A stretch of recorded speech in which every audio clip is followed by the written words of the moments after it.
কি বলছিস তুই? তুই আর কি বলছিস আমার সঙ্গে? আমার এত কিছু জানার সত্ত্বেও তুই আমাকে বিয়ে করবি? হ্যাঁ করব, ভালোবাসি যে তোকে।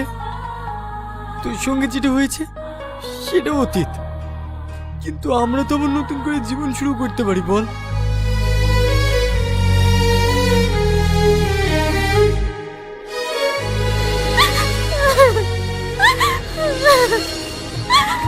আমি তোকে এইভাবে পেয়ে যাবো কখনো ভাবিনি। I love you. আমি সারা জীবন এইভাবেই তোর সাথে থাকতে চাই।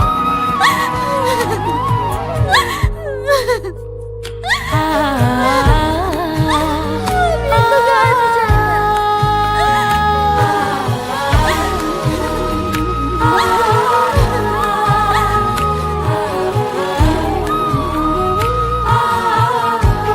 আজকে আমি বলবো কি হতে চলেছে পরবর্তী পর্বে। রিয়াজ আর তুহিনার জীবনের মোড় কোন দিকে ঘুরতে যাচ্ছে সেটা নিয়েই আমাদের আজকের এই দীর্ঘ আলোচনা। গল্পের পরবর্তী অংশে আমরা দেখব এক নাটকীয় পরিবর্তন। পরবর্তী পর্বের শুরুতে রিয়াজ তুহিনাকে নিয়ে তার বিশাল অট্টালিকায় পৌঁছাবে। তুহিনা যখন সেই বিশাল বাড়ির গেট দিয়ে ভেতরে ঢুকবে, তার চোখে মুখে এক ধরনের জড়তা আর ভয় কাজ করবে। সে ভাববে যে মেয়েটা একদিন শপিং মলে পিন না ফেলার কারণে বকা খেয়েছিল, সে আজ এই সবকিছুর মালিকের পাশে কিভাবে দাঁড়াবে। রিয়াজ তুহিনার হাত শক্ত করে ধরে বলবে, তুহিনা, অতীতকে পেছনে ফেলে এসো, আজ থেকে এই সাম্রাজ্য তোমারও। তুহিনা কেবল নীরবে চোখের জল ফেলবে এবং মনে মনে ভাববে তার ভাগ্যের এই অদ্ভুত পরিহাসের কথা, যেখানে একসময় অভাবের তাড়নায় সে কাজ খুঁজছিল। এরপর আমরা দেখব রিয়াজের মামা আর মামির নতুন এক রূপ। পল্লবীর বিয়ে মিটে যাওয়ার পর মামা মনে মনে এক বড় ফন্দি আঁটবেন। তিনি মামিকে আড়ালে ডেকে বলবেন, দেখলে তো রিয়াজের কত টাকা, কলকাতায় নাকি ওর আরও 5টা শপিং মল আছে, আমাদের তো এখন ওর সাথে ভালো সম্পর্ক রাখতেই হবে। মামি মাথা নেড়ে সায় দেবেন এবং বলবেন, হ্যাঁ তুমি ঠিকই বলেছ, আগে ওকে অনাথ বলে কত কষ্ট দিয়েছি, ওসব ভুলে গিয়ে এখন ওর পায়ে পা মিলিয়ে চলতে হবে। তারা রিয়াজের বাড়িতে গিয়ে ক্ষমা চাওয়ার অভিনয় করবেন এবং রিয়াজকে বলবেন, বাবা রিয়াজ, আমাদের যদি নিজের বাড়িতে একটু জায়গা দিস তবে শেষ বয়সে শান্তি পেতাম। রিয়াজ দয়ালু মনে তাদের আশ্রয় দেবে, কিন্তু তুহিনা কিছুটা সন্দিহান থাকবে তাদের এই হঠাৎ বদলে যাওয়া ব্যবহারে। গল্পে নতুন এক মোড় আসবে যখন রিয়াজের মা আবার ফিরে আসবে। রিয়াজের মা, যিনি নিজের সুখের জন্য রিয়াজকে ত্যাগ করে অন্য একজনকে বিয়ে করেছিলেন, তাকে আমরা দেখব অত্যন্ত শোচনীয় অবস্থায়। তার দ্বিতীয় স্বামী তাকে বাড়ি থেকে বের করে দেবে। তিনি কাঁদতে কাঁদতে রিয়াজের অফিসের সামনে এসে দাঁড়াবেন। রিয়াজ যখন তার দামি গাড়ি থেকে নামবে, মা তার পা জড়িয়ে ধরে বলবেন, বাবা, আমাকে মা বলে ক্ষমা করে দে, আমি বুঝতে পারিনি যে নিজের সন্তানকে ছেড়ে পরকে আপন করা কত বড় ভুল ছিল। রিয়াজ তখন তার মায়ের দিকে তাকিয়ে বলবে, তুমি যখন নিজের সুখের জন্য আমাকে পথে বসিয়েছিলে তখন তো একবারও আমার কথা ভাবনি।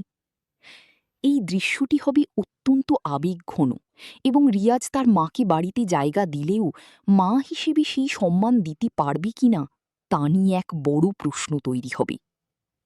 পরবর্তী অংশে দেখা যাবে তুহিনার অতীত নিয়ে সমাজের মানুষের কানাঘুষা।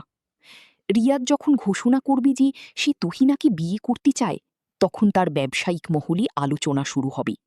কেউ কেউ বলবে, একজন বিধবা আর সামান্য শপিং মলের কর্মীকে কেন রিয়াজ বিয়ে করছে। রিয়াজ তখন এক বিশাল সাংবাদিক সম্মেলনে দাঁড়িয়ে সবার সামনে বলবেই, তুহিনা আমার শৈশবের ভালোবাসা, ও অপয়া নয়, বরং ও আমার জীবনের শক্তি। রিয়াজ আরও মনে করিয়ে দেবে যে সে নিজে যখন ড্রাগসের মিথ্যে মামলায় জেল খাটছিল তখন তার পাশে কেউ ছিল না, একমাত্র তুহিনাই ছিল তার প্রেরণা। গল্পের নাটকীয়তা আরও বাড়বে যখন রিয়াজের সেই পুরনো শত্রুরা ফিরে আসবে, যারা তাকে ড্রাগসের মামলায় ফাঁসিয়েছিল। আমরা জানতে পারব যে সেই সময়কার পুলিশ কেসটি আসলে রিয়াজের মামার এক দূর সম্পর্কের আত্মীয়ের ষড়যন্ত্র ছিল। রিয়াজ সেই সত্যটি উদ্ঘাটন করার জন্য তার ম্যানেজরকে দায়িত্ব দেবে। ম্যানেজর রিয়াজকে এসে খবর দেবে, স্যার, সেই ব্যাগটি যে আপনার ছিল না তার প্রমাণ এখন আমাদের হাতে। রিয়াজ তখন সেই পুরনো অপমান আর কষ্টের শোধ নেওয়ার জন্য প্রস্তুত হবে। এদিকে তুহিনা তার বাবার অসুস্থতা নিয়ে চিন্তিত থাকবে। তুহিনার বাবা, যিনি অসুস্থতার কারণে কোনো কাজ করতে পারতেন না, তার চিকিৎসার সব দায়িত্ব রিয়াজ নিজের কাঁধে তুলে নেবে। রিয়াজ তুহিনার ছোট বোনকেও পড়াশোনার জন্য বড় কোনো কলেজে ভর্তি করিয়ে দেবে। তুহিনা কৃতজ্ঞতায় রিয়াজকে বলবে, তুমি না থাকলে আজ আমাদের সংসারটা পথেই বসে যেত। রিয়াজ হেসে উত্তর দেবে, তুমিই তো বলেছিলে তুমি আমাকে ছাড়া থাকতে পারবে না, মনে আছে? গল্পের শেষ দিকে আমরা দেখব একটি রাজকীয় বিয়ের আয়োজন। রিয়াজ আর তুহিনার বিয়েতে উপস্থিত থাকবে সবাই, কিন্তু সেই আনন্দঘন মুহূর্তের মধ্যে এক রহস্যময় ফোন কল আসবে রিয়াজের কাছে। ফোনের ওপাশ থেকে কেউ একজন বলবে, রিয়াজ, তুমি যা ভাবছ সবকিছু এত সহজ নয়, তোমার অতীত তোমাকে ছাড়বে না। রিয়াজ চমকে উঠবে এবং